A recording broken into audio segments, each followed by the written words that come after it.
Welcome to the Speculations Reading Series, a co-production of Dreamhaven Books and SF Minnesota, which also has a Midsummer Multicultural Speculative Fiction Convention, Diversicon. The readings continue monthly, mostly on Wednesdays. Don't have the person lined up for next time yet. An invitation is out there over the ether. But we'll have it soon, so sign our guest book with your email address and we'll let you know who it is. It's going to be 4 weeks from now on Wednesday, May 7th. Tonight we're pleased to have the first time Aimee Kuzenski, author of the novel Eye of the Storm and various other works in progress. Take it away, Aimee. Hi. I, in fact, know most of you, which is kind of entertaining. My name's Aimee Kuzenski, for those of you who do not know me. I am local. I live out in northeast Minneapolis. And this is my first novel. I funded it through Kickstarter. And it's been quite a ride. One of the things that a lot of authors don't necessarily have to go through because they run through a publisher is that they don't have to market their work. And it's basically me and a couple of people. So I'm very pleased so far with how things are going, and I'm really excited about how welcoming the community has been. And every author I run into has been just a dream to work with, and they all want to help me out. So it's been great, and I recommend them. Get them all. The first thing I'm going to read is a bit from the first book, Eye of the Storm. This is a little ways into the book. Chapter written in the voice of Ian Dorsey. He is a character whose father has just been killed by the god of war, and he's a little upset about that. Ian Dorsey sat with his head in his singed hands across the street from his father's ruined office. The air stank of wet ash and the chemicals used to put out the fire. Only a few hours ago, he'd been safely ensconced behind the lobby desk of his father's office, greeting clients and researching lessons plans for Greek in translation, or Latin too, as he had been for the whole of this summer. Now, he sat shell-shocked on the curb, his cell phone gone, the book he'd been reading burnt to cinders, and his father's body charred into an unrecognizable carbon rock somewhere in the destroyed building in front of him. He stared numbly at the trash in the gutter between his knees, unable to think beyond the last moment he'd spent in that building. Waist deep in the Aeneid, he'd assumed the unsettling Mr. Sekhmet would take his usual 2 hours out of the afternoon. The building had been quiet beyond the creaks and sighs common to something that old. He'd gotten through a few dozen pages of Virgil. Then, after less than half an hour, a great whoop had sounded upstairs and the front double doors blew open. Ian had jerked out of the precision of Latin language structure to see waves of flame shooting out his father's office door. Leaping to his feet, he'd sprung around the desk like a startled cat on the verge of hurling himself up the stairs to rescue Dad. That's when Ian had seen him, when the whole world had gone sideways. Mr. Sekhmet had emerged from the inferno without so much as a spark kindled on his hair or clothing, accompanied by thick, acrid smoke. The snapping, biting fire ate around and under Sekhmet's feet, framing him like a curling aura. Responding to animal instinct, Ian had slammed on the brakes and ducked under the stairwell where he couldn't be seen. Like a fucking rabbit, Ian, with your father burning to death upstairs.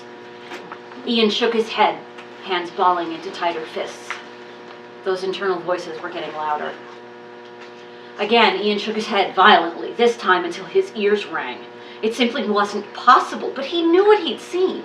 His father's strangest, most profitable client had walked out of a blazing fire, taken the time to pick up his coat and hat, and left through a sealed door with a mere touch of his hand. God in heaven, what is going on? Closing his eyes, Ian dug one knuckle into his temple, his vision going blurry with the pressure. Gentle fingers closed on Ian's shoulder and his heart stuttered. He jerked away in shock and slapped those hands away, hard. You're such a beast, Ian. No wonder you're all alone. You deserve it. Ian twitched, a tic he was becoming to expect would be with him for a long time. Oh God, his medication had been in the office too. His pulse hammered in his chest, and shaking fingers. It ramped up a notch when he saw the white uniform, the flashing lights whirling behind it. The EMT who had touched him stepped back, her own hands raised. Her face was taut, as though she were afraid of him. And so she should be. "Shut up! Shut up!" he hissed aloud. The EMT, small and pale, backed away a little further. "Mr. Dorsey?" Her voice was smooth, with a violin strain of tension humming through it. "Ian Dorsey? Your father's landlord identified you. Are you hurt?" she asked carefully. She looked above Ian's head and motioned someone closer. "The police want to talk to you, too, about the fire." Ian wrenched around to see a large man in office clothes with a bright badge hanging from his breast pocket approaching, right hand on his gun. Catching himself on the curb, Ian could feel the grainy surface of concrete under his fingers scraping them raw. "They're here to take you in, Ian. They're blaming you." I'm fine, Ian sputtered frantically. "Not a jail cell, dear God, no." He scrambled to get his feet under him, to crab walk away from his fate collapsing in. The voices in his head went on and on and on. He struggled when they laid hands on him, but he knew it was pointless. His fist connected with flesh, and the cop grunted. Cursing, he immediately twisted Ian's hands behind him and half carried him to the antiseptic embrace of the waiting ambulance. Ian kicked and yelled. Broken phrases poured from his lips, and he began to sob and gasp, deep, gasping breaths. Blurrily, Ian could see the cop assisting the EMT in strapping both of his wrists to the surface of a gurney. As the ambulance doors closed, Ian had one coherent thought in the windstorm of his mind. Sekhmet had killed his father, and that bastard would pay for it, even if it was Ian's final act. Wow. Olivia watched the bus wail away off up to the hospital, scratching at the short cropped curls under her cap. Quinn shook his head. "No shit. I wonder what he's on." She grimaced. "Could be any number of things. Might not even be drugs, might be hardwired." Turning to look at the smoldering brownstone, Olivia inhaled sharply and coughed at the smoke in the air. Quinn let her have a moment. Fires were hard for Olivia, and he knew it. It was less than 6 months since her mother had died. "At least it looks cut and dried." Rob always knew when to cut back and be professional. Damn good partner. Olivia kept her gaze on the charred hulk across the street. "We're nailing that son of a bitch to the wall." If he did it. Damn it, didn't he think she knew that? Olivia's movements were getting sharp and angry, kicking stones into the road. "I am not losing a firebug, Quinn." He sighed. "I know a doc at the ER owes me a favor. I'll make sure he gets to the interrogation room." That was more like it. She stopped trying to kick gravel across the street. Good. Spine stick straight, Olivia looked back over her shoulder. "Go on, say it. And you should probably be the one to talk to him." Quinn nodded, not even bothering to keep the relief from his face as he turned back to the car. Olivia leashed her temper and followed.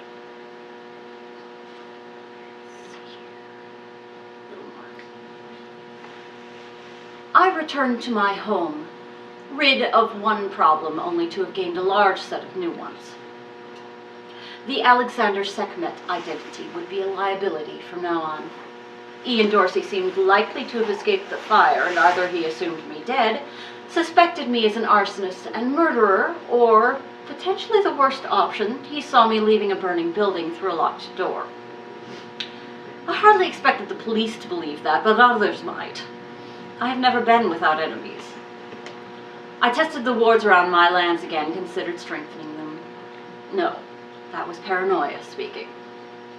I sat down to consider my options, a glass of single malt chilling my fingers.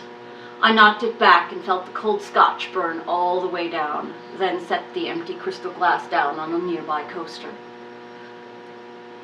If today had not happened, if events had proceeded as they had my entire modern existence, I would have been prepared, having laid down financial bolt holes and paper trails for my next identity.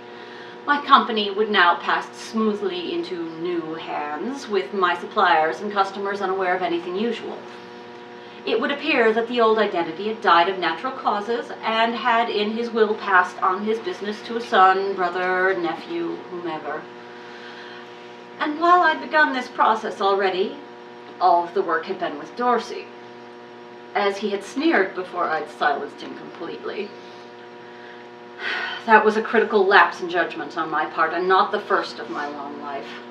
I had once been so calm, so focused, immune to insult and flattery alike. Now, well, that decision was immutable and far in the past.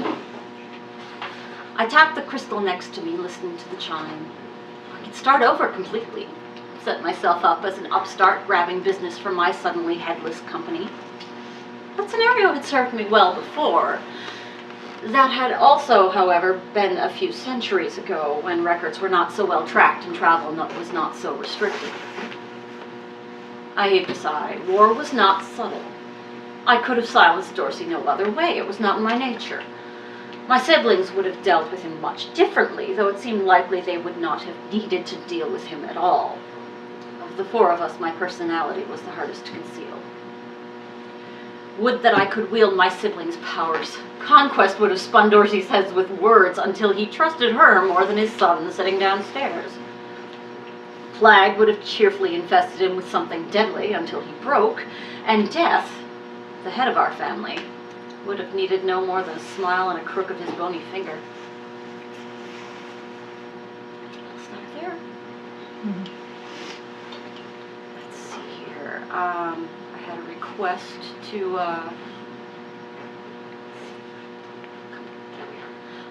read from a bit of the sequel that will be coming out in the fall. I believe we're looking at October for release date.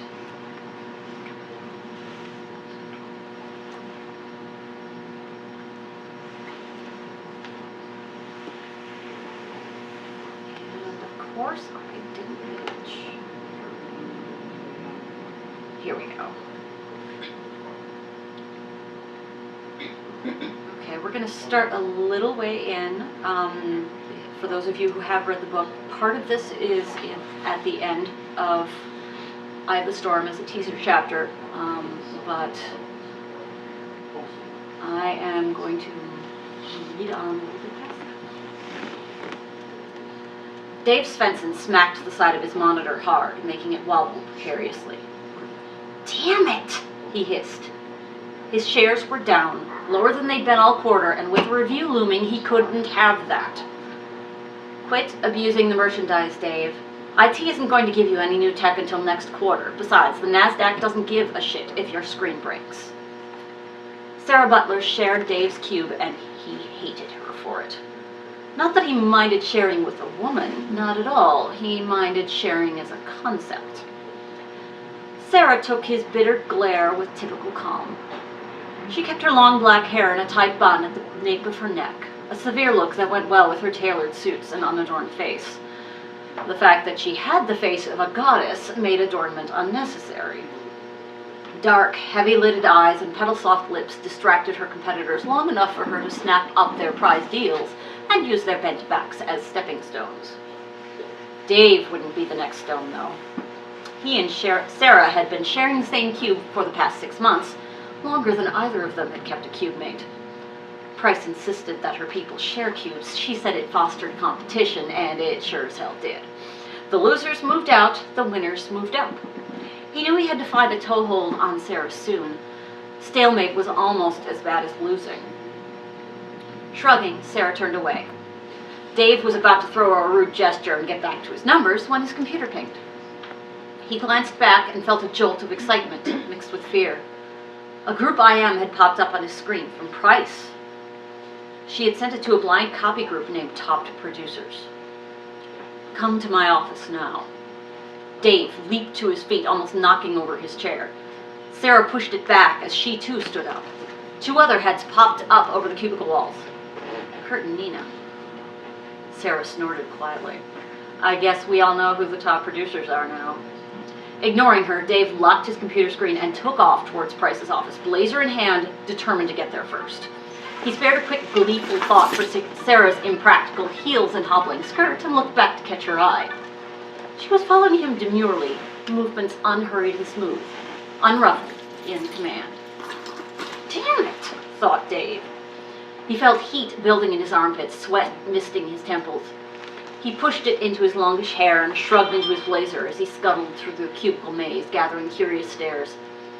He beat Nina by only a few feet. Fast for such a tiny person, but not as fast as Dave. He raised his right hand to knock, and Nina ducked under his arm and pushed the door open.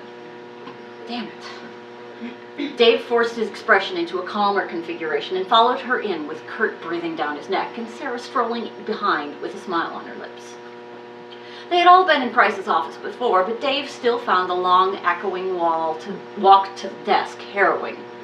The co-workers bunched together instinctively and slowed to a stop before Price's command center. The old woman watched them, hands steepled against her lips, enigmatic as an owl. After a few nerve-wracking moments, Price rose to her feet and braced herself on her wide desk, arching one eyebrow when Kurt sucked in a breath. Apparently, she didn't have time to follow up Kurt's stumble. Her uncanny yellow gaze swept the four of them. Dave shivered. Price smiled, predatory. Clear your calendars for the next few days, she announced. I've got something more important for you four. Nina stiffened. My accounts. Who'll be handling my accounts while I'm gone? Dave was glad someone had asked that, and extremely glad that it hadn't been him. Stumbling in front of Price was a veritable death knell. I will, Price said. Dave's eyes widened, and he was sure the other three looked as taken aback as he felt. Price was like Midas with stocks. If she would be managing their accounts, the commission this month would be huge. Go home, she told them, and pack for a management retreat. Be here at 6 a.m. sharp tomorrow morning. I'm chartering a limousine for us. She reached up to touch her diamond necklace and stood up, straight as an arrow. You have an hour to set your accounts in order for me. Kurt sputtered, blinking furiously. What do we bring? We don't even know where we're going. That's part of the test, Kurt. Now get moving, all of you. Tomorrow will be exciting. Sarah nodded and immediately headed back towards the doors. The rest of them were left scrambling in her wake. Dave cursed to himself and notched an imaginary tally mark in Sarah's column. Camilla brought her Mustang to an abrupt halt that sent tiny dust devils swirling over gravel. She turned the key and listened to the engine tick as it cooled. You're awfully quiet, Alexander. I have had much to think about. The male voice in Camilla's head could have been made of velvet-wrapped steel. An image coalesced in her mind's eye. A middle-aged man with sun-darkened skin and hard eyes, the collar of his coat turned up against an unfelt wind that snarled his dark hair. Camilla leaned back against the hard curves of her driver's seat, unclenching her pale fingers from the steering wheel. She flexed them absently to bring feeling back into her fingertips. Spit it out, then.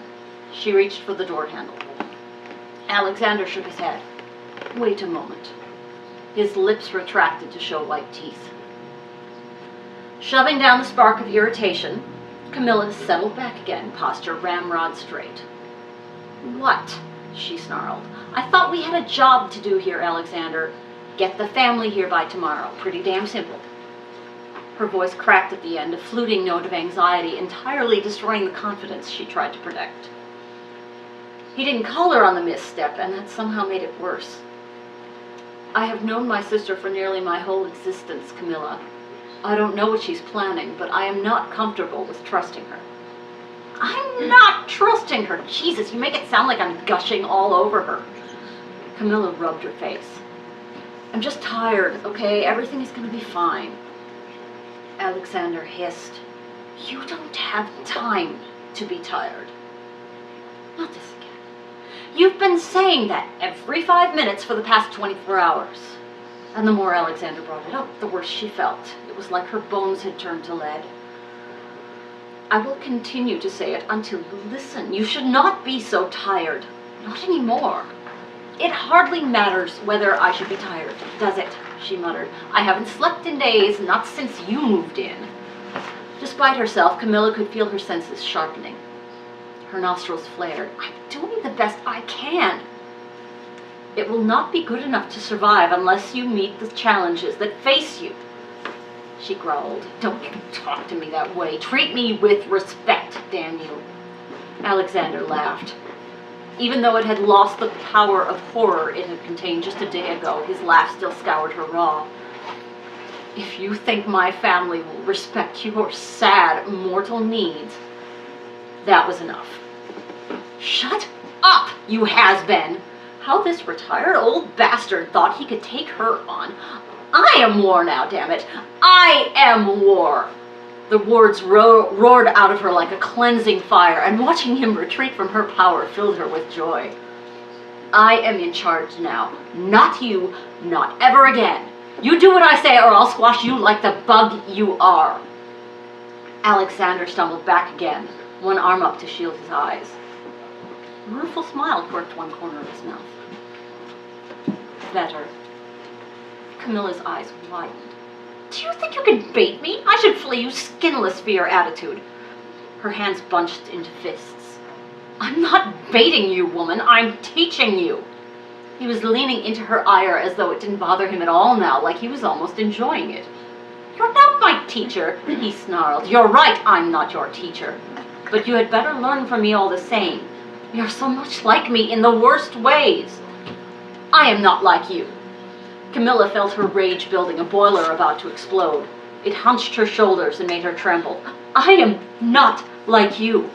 She screamed her denial and let loose both fists on the car's window next to her. The pane of safety glass shattered outward as though blown out with a shotgun. A chill ran through Camilla as she stared down at her bloody hands. They shook. I am sorry, Camilla, but you are like me. You are becoming more like me every minute. Alexander folded his arms over his chest. His face was drawn and abruptly hollow. You have so much to learn, and we have so little time. Shit, she whispered, slumping against the door. Her outstretched hands dripped blood outside the car to fall on the gravel below. What's going on? What am I going to do about this? Alexander exhaled sharply. I will help you as long as I can, and when I am gone, you will have my memories. I hope that is enough. Something finally penetrated the morass of emotion surrounding her. When you're gone? That couldn't be right. Yes. He looked away from her searching stare. We can't both occupy your body this way, not for long. When I was in control, we were already melting together, barriers dissolving, emotions meshing. Now it seems to be going even faster. His jaw muscles bunched, and he met her eyes, resolute. I expect to be gone within a few days at this rate. And that's that one. And we've got plenty of time here. I've got one more thing I was thinking of reading, and this is a short story that I'm currently shopping around, and I haven't had anyone listen to this one, so if you have any feedback, I'd love to hear it.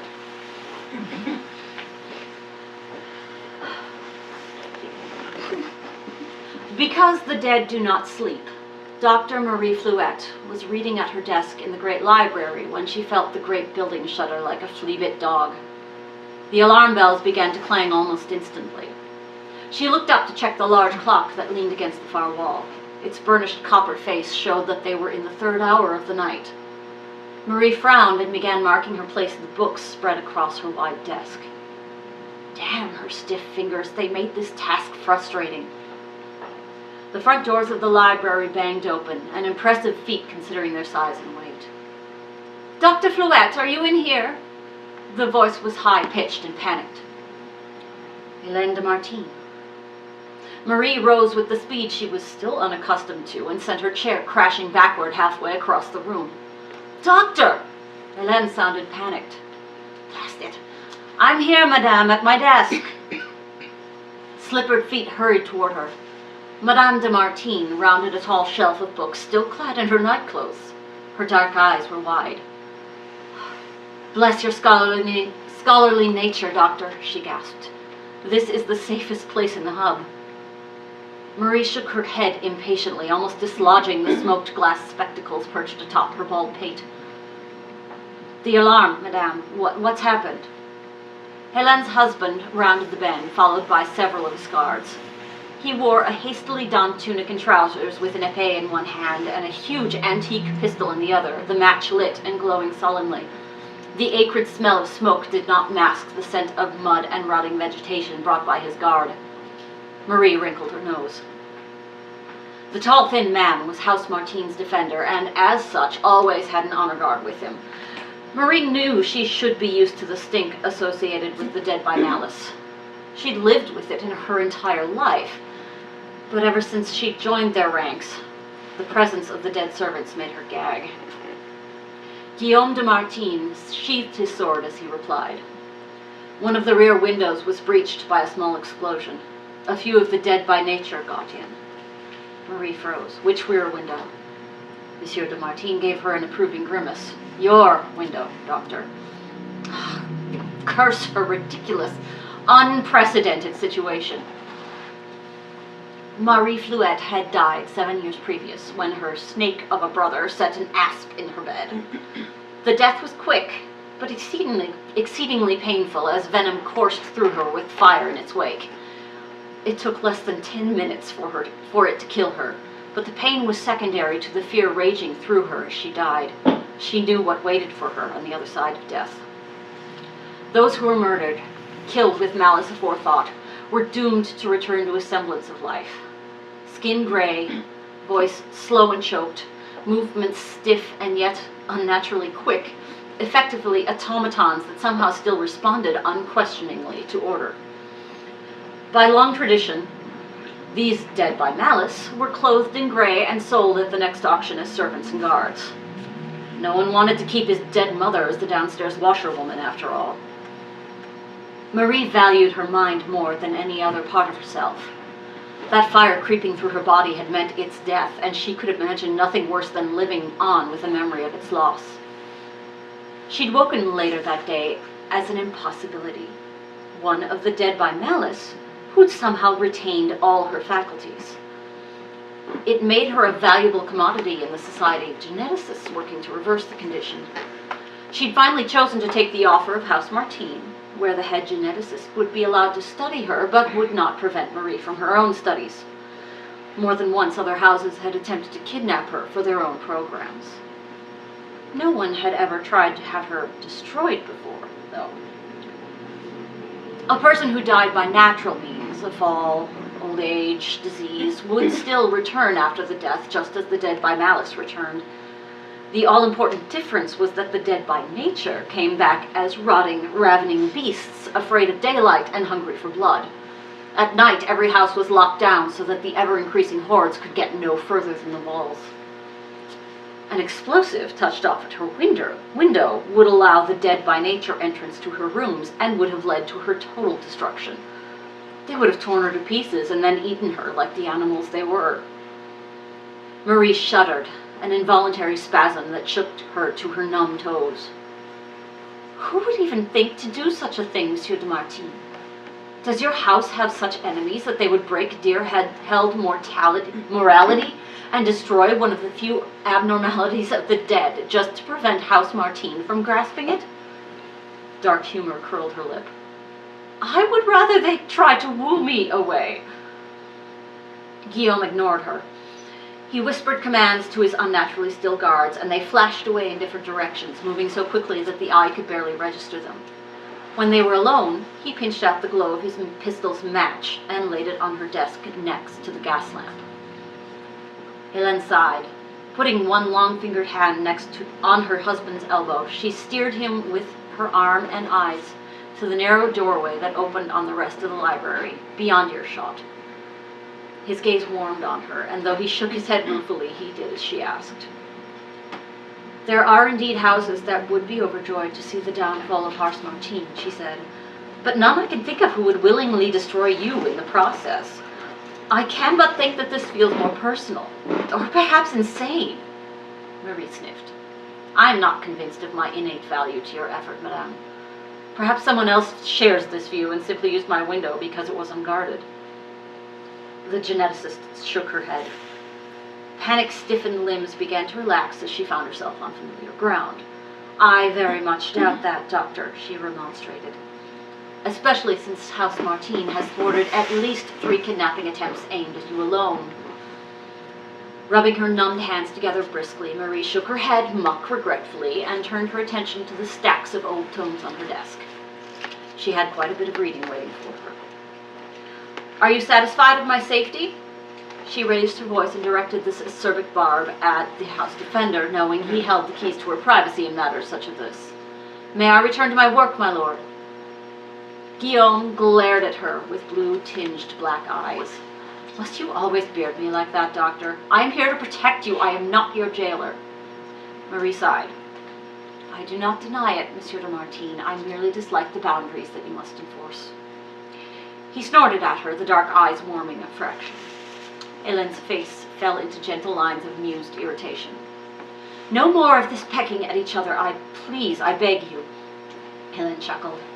Pulling her silk wrap tight about her shoulders, she turned to her husband. I am tired, mon cher. May we put the house back to bed?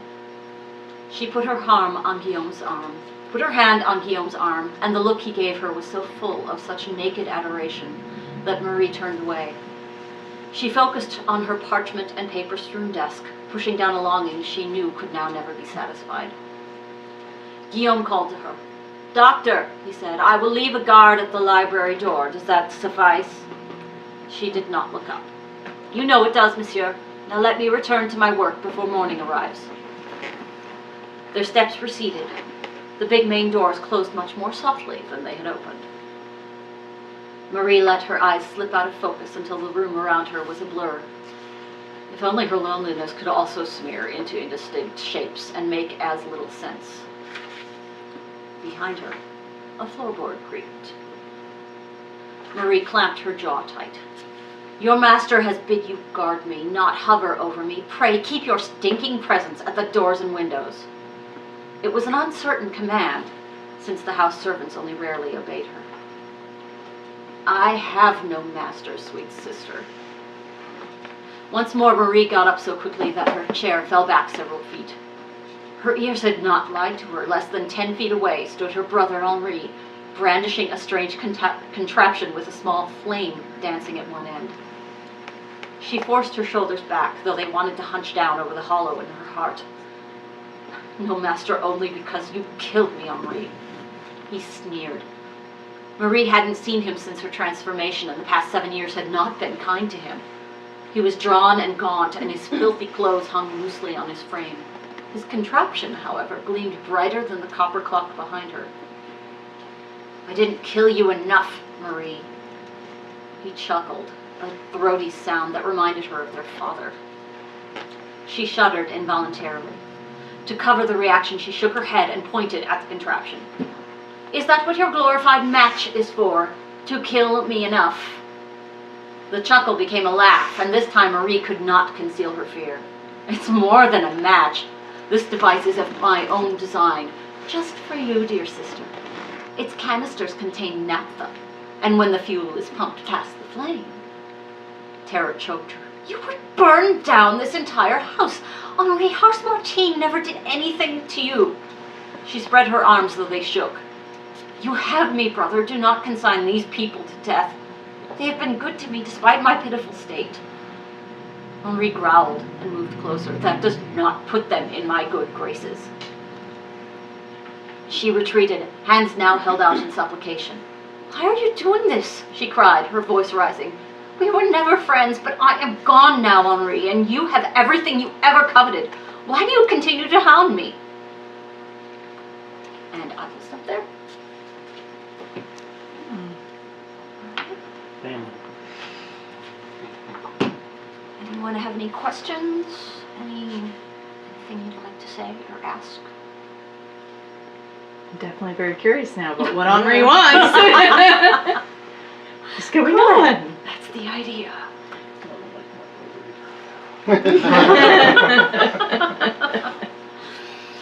Who's the artist? His name's Anthony Palumbo. I saw his work on, and I'm not going to be able to remember his name, but there's a book that came out a few years ago called Yarn, which was the sequel to a book called Gray. And the artwork just caught my eye. The colors were so bright and attention-getting, and he really has a way with faces, which is what I was looking for. Well, if anyone is interested in picking up a copy of the book, I have them right here. I can sell them for $10. If you have any questions, feel free to come up and chat with me. Otherwise, you can find me on Facebook, on Twitter occasionally, and on my website, akuzinski.com. Thanks for coming. I really appreciate it all. I think I really like the crowdsourcing the books.